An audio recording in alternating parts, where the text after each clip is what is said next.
Okay, I've got some cool goodies to show you today. All right, you can see there are two guitars here. I'm just going to do this one on this video, and then I'll do this one on a different video. And then I may do one with both, comparing them. This is, I just finished these guitars. And these are both Naulilus guitars. Naulilus models. It's a 15-inch guitar with an offset sound hole. The thing that makes, well, there are a bunch of things that make these guitars different. But the main thing is that they're not braced like an X-braced guitar.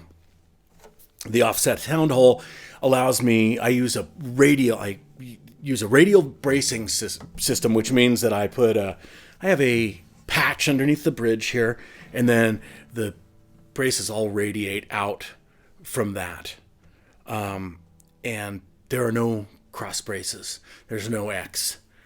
And really the only brace across the grain is the bridge itself. That gives us this guitar has a different sound than a regular X-brace guitar. Moving the sound hole to the side allows the whole top to vibrate. You just get I think it's a much more efficient use of string energy. You get a huge sound out of this guitar. The sound hole doubles. It's a sound hole, but it's also a sound port. Like a lot of us put holes in the upper bowder on this side of the guitar to allow the player to hear what's inside. Well, mine is included in this sound hole. You can see the side here actually drops down. It's fairly subtle. It doesn't take much.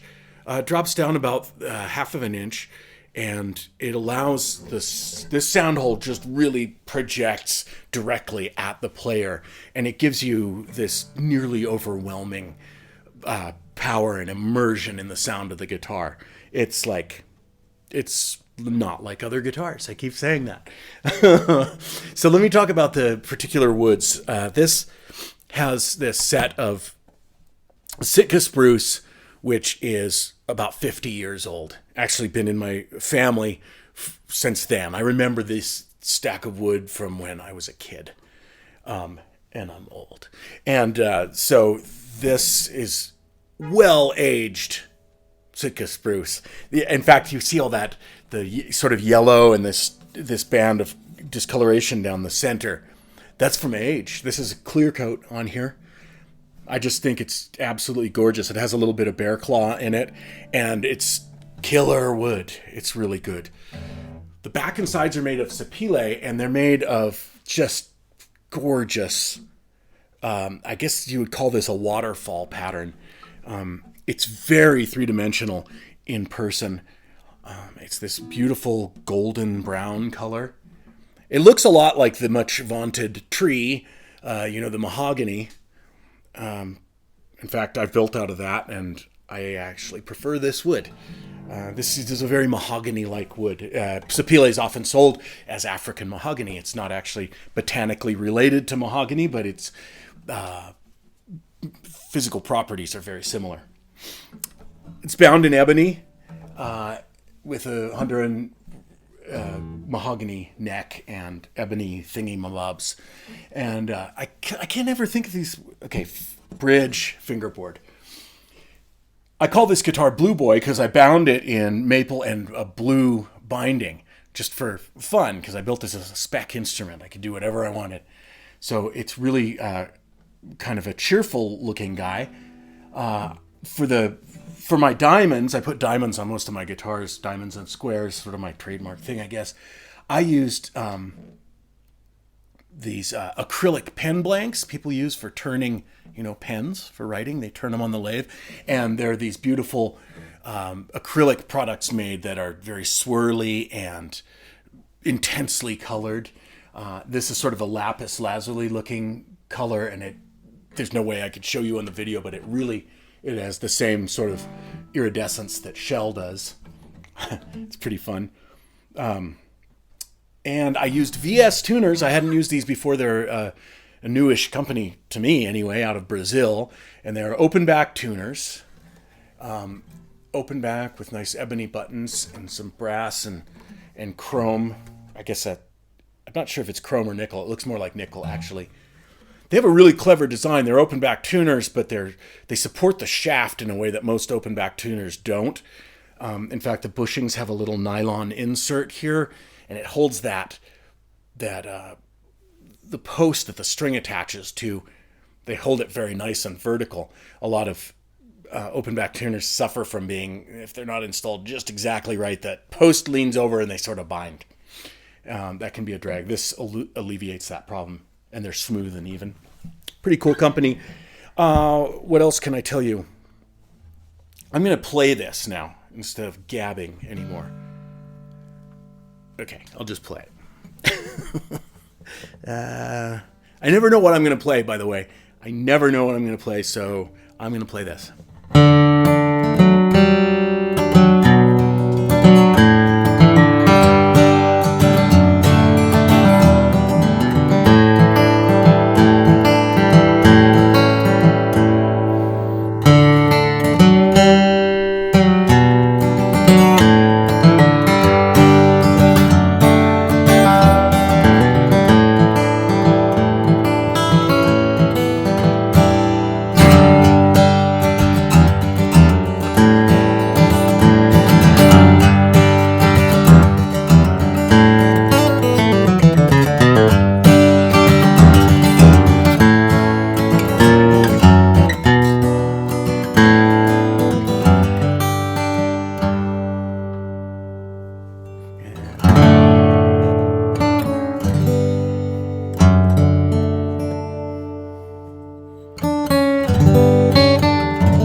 Okay.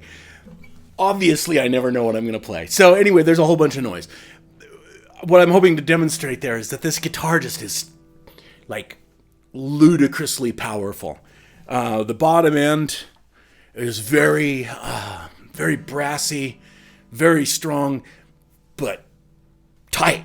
Like, it doesn't flop around, you know? Do some Johnny Cash stuff.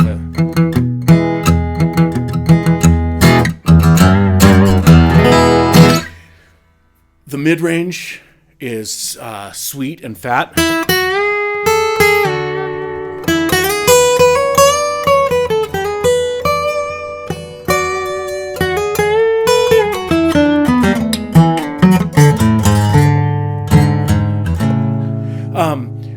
The notes, I think, it's cool because this is basically a mahogany guitar. I consider Sapele and mahogany very similar.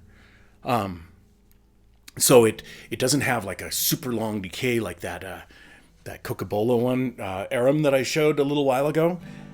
So it has great note articulation, has tons of power, it's fast. The notes get out of each other's way, but it still has some nice sparkle if you want to like do the jangling.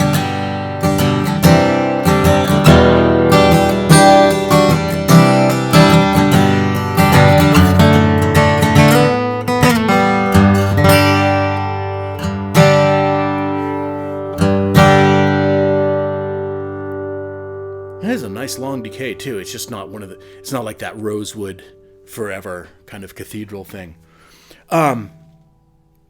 As far as ergonomically, this guitar is very pleasant to play. You know, it's got an arm bevel, and it's got a little bevel here on the back. I do my bevels pretty small because I kind of, like, my idea is for all these features to be just what's needed and no more. Like, I don't like it when I see a huge bevel on a guitar. It looks cruel. It looks like a guy hacked off, you know. I just want this to be like a thing that grew into the guitar. And here, if you can see, the binding just kind of grows a little bit fatter there, and that just gives you a nice chamfer that sits up against your chest. It has a super deep cutaway, you know, it departs here at the 18th fret, so you can play all the way up to the 21st fret. By the way, this C sharp here is actually a real note. It plays all the way up the neck. Personally, I don't know what to do with that note. It's way up in the stratosphere, but I'm sure there are people out there who want that to be a functional note, and it is. The whole fingerboard is functional. I'm running out of blather material. I built this guitar to take to the to Tom Bowersock's Guitar Festival in Texas, and like all the other shows, it got postponed / canceled because of the plague. And so this guitar is available. If you're interested, you can contact me, and you can buy it. It's really a special guitar. I'm going to do this guitar in a comparison with this. I think I told you this earlier in the video. That was so long ago, I don't even remember. But I'm going to stop talking now. But the next one up will be this, which is actually the guitar I custom built for Tom, and aforementioned Tom. And this one is the same model, but it's made with redwood and Brazilian rosewood, and it is different. And it's going to be interesting to show you the differences. All right, thanks.